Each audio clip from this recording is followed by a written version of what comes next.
Conversations across time. Oh. Yeah. All right. Conversations across time. Conversations across time. Conversations across time. Conversations across time. Conversations across time. Conversations across time. Conversations across time. Conversations across time. Conversations across. Good evening. Welcome to part two of Meshugas at 1600 Pennsylvania Avenue. And it occurred to me, I want to introduce our guest this evening. Uh, my guests this evening are President Richard Nixon, 37th President of the United States, who most people remember and associate Richard Nixon with Watergate. And he was so much more than that. First of all, he had been vice president. He was the second youngest man to serve as vice president of the United States.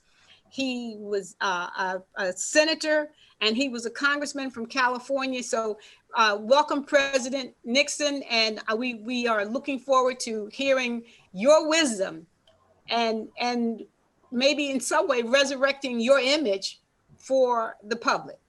Good evening. Welcome. I guess I'm an improvement over what we got in the White House currently, but good evening. Good evening. And our next guest is Senator Sam Ervin. Senator Ervin was a senator from North Carolina. He served in the Senate from 1954 to 1974.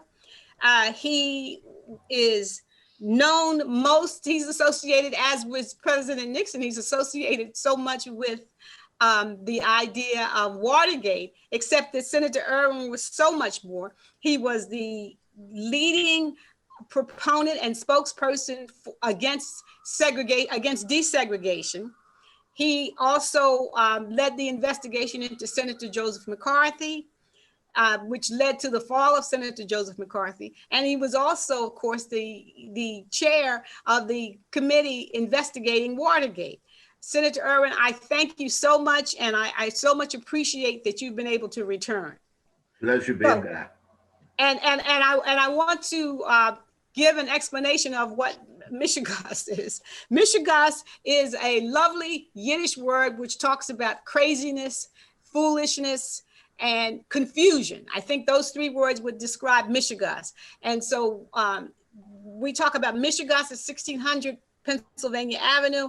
I am referring to, of course, the administration, the past administration of Donald Trump, and what has happened as a result of his administration. Now, last week when we left you, we were getting to what it is that created a person like Donald Trump, what it was that created Donald Trump, the man who ended up becoming president. He was, as I was saying before, never graduated from Wharton School of Business. He went to the University of Pennsylvania and took classes, undergraduate courses at Wharton, but he was not a graduate of the Wharton School of Business. He was a failure as a businessman. He came into his money from his father, and his father ended up bailing him out of so many businesses. So he was a failed businessman. He declared bankruptcy, and I'm trying to remember, but maybe 7 or 8 times he declared bankruptcy. And he was just someone who had never been successful at anything other than bullshit. That is true. So with that being said, I would like to ask Senator Ervin, like, where do you feel our country is headed, and where can we go? We certainly wish the best for President Biden, but where can we go after having a Meshuggah as Donald Trump as president? I'm not too optimistic about where the country could go, because the country is absolutely so divided now. Now, one of the things that happened with President Nixon, he took his impeachment gracefully. He resigned We had a president that pardoned him, not pardoned himself. He wouldn't even think of pardoning himself. So President Ford pardoned him, and the country went on. We healed and we got back together. The way the country is now, the president you have now, all he wants to do is stoke the fire of discontent. He wants to throw gasoline on the fire, and this is going to go on for a while until the people realize that equal rights, and I was a segregationist, but equal rights and opportunity for all people is the only way this country will survive. Otherwise, we'll have another type of civil war. You got a point there, Sam. It's like we still have racism. I've helped to encourage racism myself with my Southern strategy to take the votes that would have gone to George Wallace. And I tapped into racism myself. And I have to tell you, it is not, I mean, it's effective for me to win election, but you have to govern. You have to run the government. And you have to implement policies for the benefit of all Americans.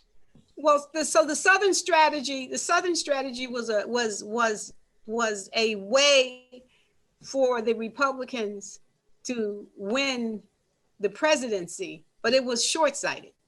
That's right. Just that was the whole. That seemed to be the whole criteria. I mean, just if you can win an election by any means necessary, do it. But then you have to run the government. I mean, look at Trump.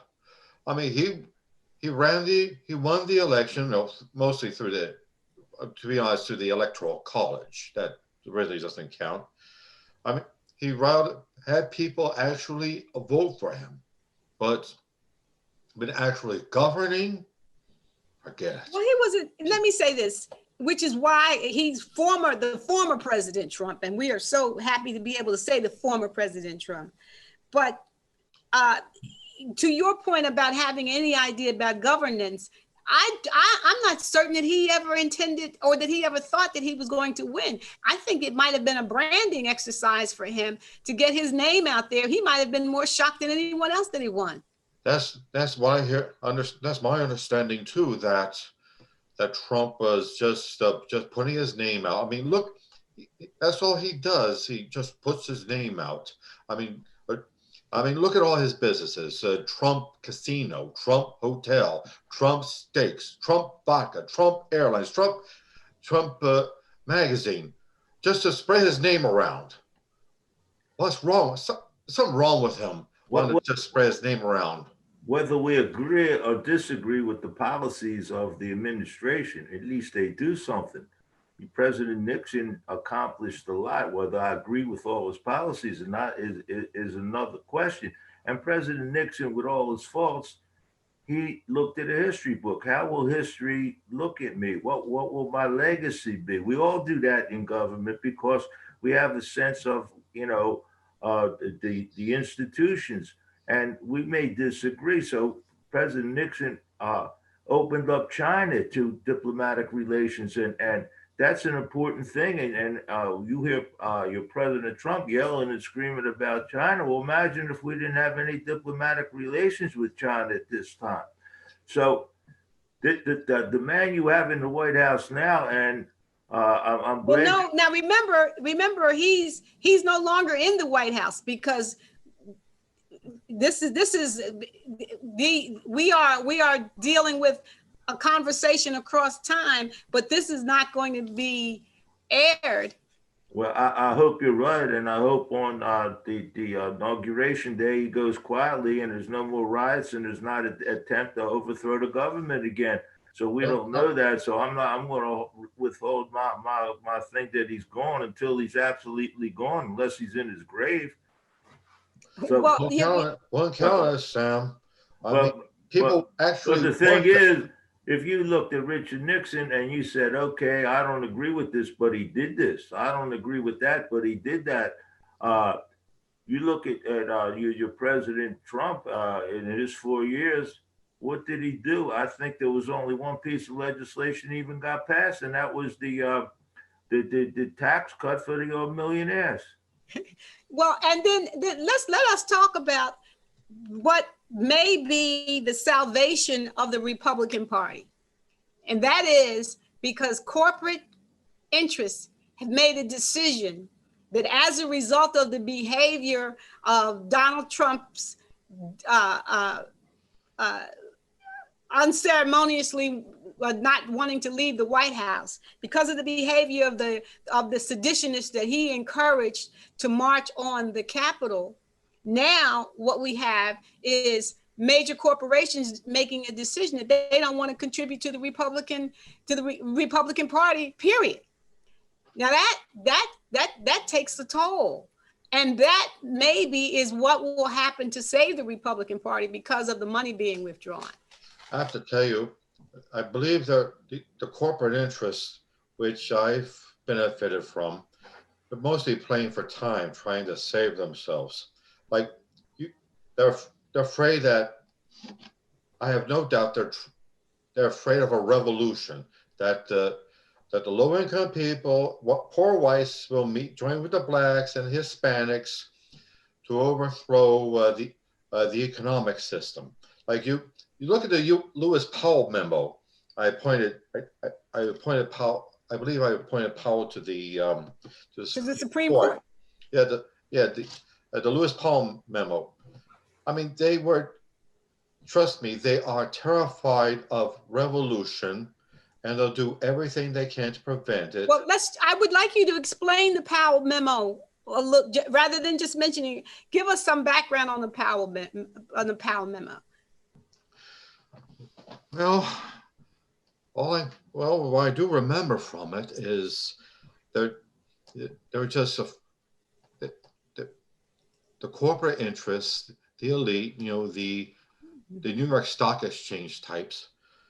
They're, in spite of their comfort, talking about the capitalist system, how effective it is, they are truly afraid that low-income people of all races will come together and challenge their power. And they do everything they can to shore up their power. Like the Powell memo was perhaps the seminal document for these people, and they coalesced around the belief that exactly what you're talking about could happen, and that in order to, they had to come together and solidify their power base. And that is exactly what we see happening. We see that with the billionaires that funded that, the Koch brothers probably being the most notorious. And Adelson. And Sheldon Adelson, who died recently. Well, as Moms Mabley says, don't say anything about the dead unless it's good. He's dead, that's good. But these types came together to protect their interests. And what it reminds me of is, as I alluded to last week, it reminds me very much of how the financial interests in Germany came together to support Adolf Hitler, because they thought Adolf Hitler was going to protect their money. They thought he was a buffoon that they could control, and they would use him to assure that socialism didn't happen and communism did not come to Germany. Mm-hmm. And they were right. He did it, but what I was wrong, the man was crazy like President Trump is crazy, and he got him in a war, and the war destroyed them all. So that, and I am surprised that in the next, and as you say, that we're taping the show, but I wouldn't be surprised if he tried to get us involved in some type of foreign military confrontation. Now he's raving right now about Cuba. Well, they put Cuba on the terrorist list because the reason they did that, I do believe, was to get the Hispanic vote forever for the Republican Party in the southern states, because they're losing some of the southern states, the states that they were sure of winning, like Texas, and of course they lost Georgia. They lost 2 Senate seats in Georgia, and North Carolina. They're not assured of winning that anymore, so they got to pick up some more votes and make sure they could solidify Florida and Texas. I mean, I know the electoral votes in the South. That's one of my strengths, and they're in trouble if they don't do something. So the only thing they have to do in the South is voter suppression and try to get the Hispanics to vote Republican. And hang on to the Electoral College. They're afraid that if the Electoral College is eliminated, they'll never get in power again. And they are, and from my perspective, I believe they're absolutely right. I'm sorry. I'm sorry, I interrupted you. I just wanted to ask if you would speak for a brief minute about the Electoral College and the basis for the Electoral College. Well, Electoral College was to make sure that the southern states could keep slavery for all those years. Otherwise, the North would have had more population if you had just had direct popular vote and the 3/5 compromise, and the Negroes couldn't vote. So how could any Southerners ever become president, and how would the South have any kind of political power in the government? So the Electoral College was to make sure that the Southern states had power to elect a president. Now it expanded. I mean, when the Electoral College was put in effect, there were only 13 colonies when the Constitution was written. Well, of course, it wasn't colonies then.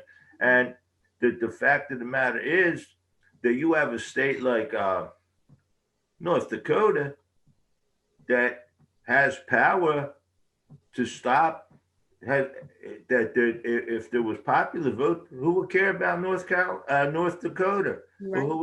Who would care about it? You just get California, New York, Pennsylvania, Texas, Florida, and you win the election, because that's where all the people are.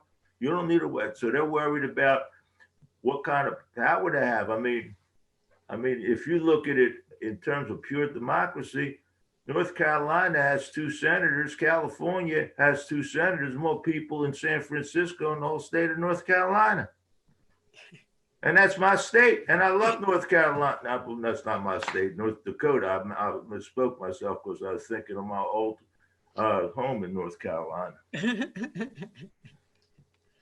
But the thing is that's in my opinion, that's where it really is now. This is a fight very similar to Reconstruction, to make sure that the white supremacists can maintain control, and white privilege is paramount in the country. And that's what these people are afraid of. It's the same response that you had to the Ku Klux Klan trying to depress the equal rights for the Negroes in the South. And forgive me for using the word Negro, but you know that I was a segregationist and I used that word. Yes. But I've said worse. I heard your tapes, President Nixon. Yes, you did. I heard. I won't repeat the words I heard on your tapes, but anyway, the fact of the matter is that's what this is about. It's a second fight over Reconstruction, as I see it.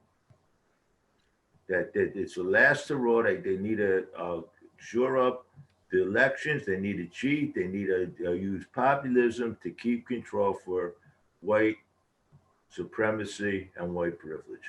And we know that those who are in power tend to not want to concede it to anyone else. And so that what's happening now is that the white population has recognized that they are no longer going to be in the that they are no longer going to be in the majority, and they certainly do not want to have people that look like me making decisions for them, and they don't want to share the power. See, it's not even that they don't want us in control of anything. They don't want to share. They don't want to give a fair share to people, to non-whites. And that's been the problem. That is why January 6th, when there was a storm on the Capitol and the invasion of the Capitol, those people were not, they were treated very gingerly, unlike how they would have been treated if they were Black Lives Matter protesters, if they were liberal protesters out there talking about abortion. You understand? The same thing happened to the Klan. They were treated very liberally. They never got convicted.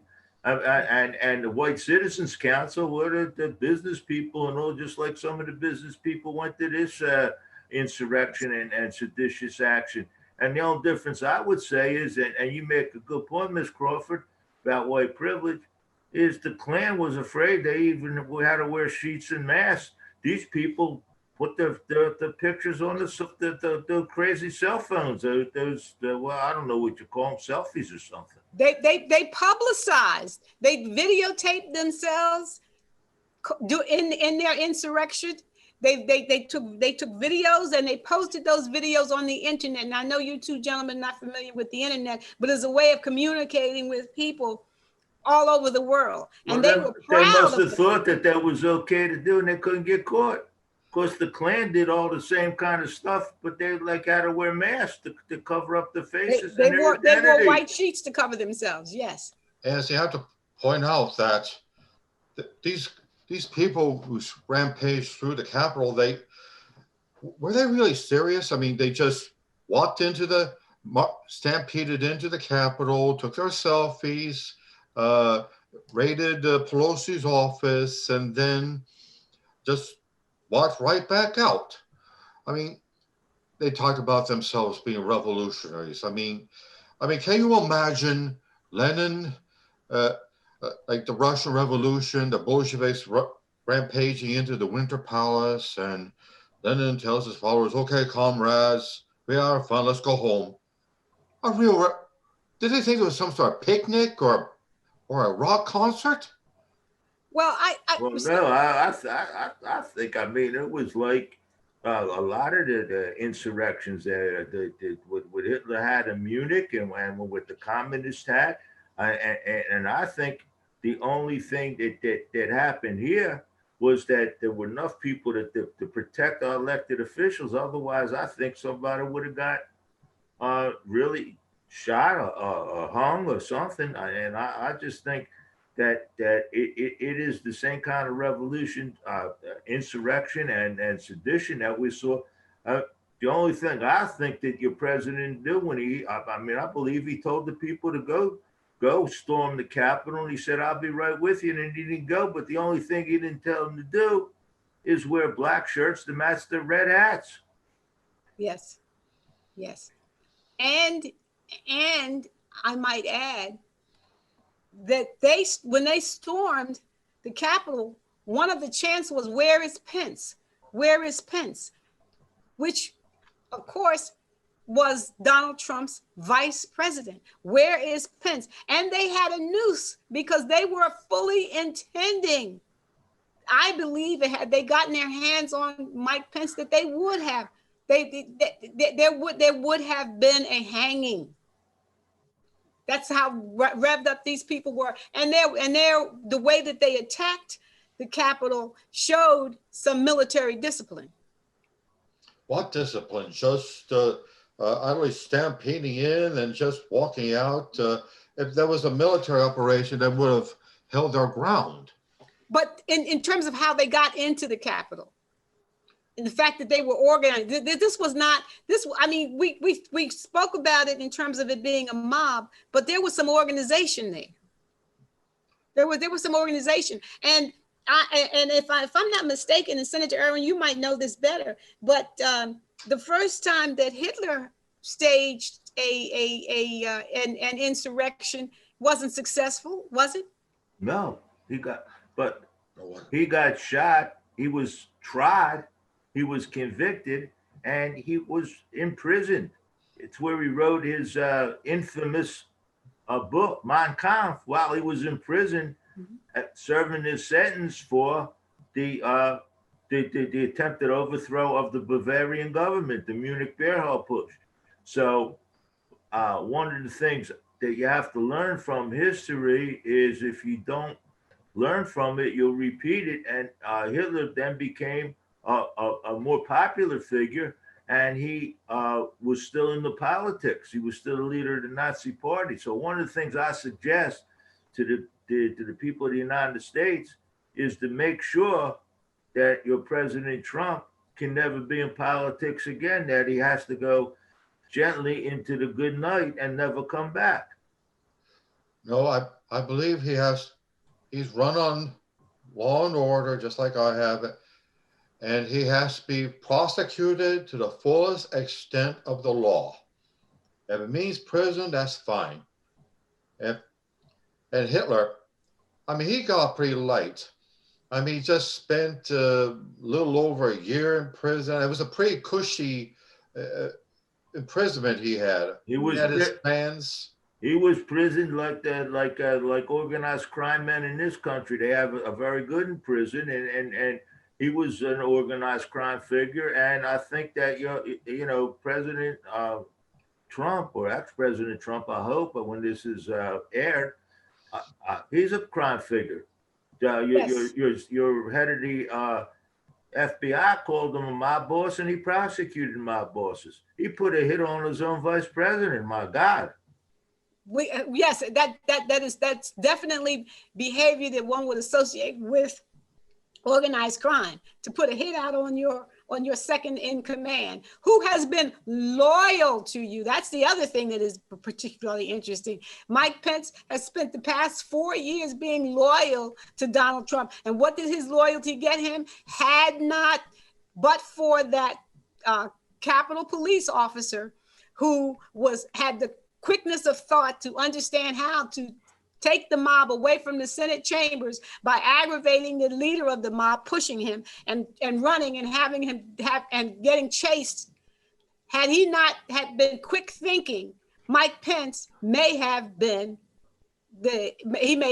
killed by that crowd. And that was, of course, what their aim was. So I think what we've been able to establish is that our country's reputation is in peril.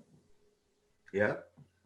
That the Trumpism, Donald Trump he's not going to disappear unless maybe he goes to a country where we don't have extradition. And I believe that the Republican Party is going to have to purge itself or go the way of the Whigs.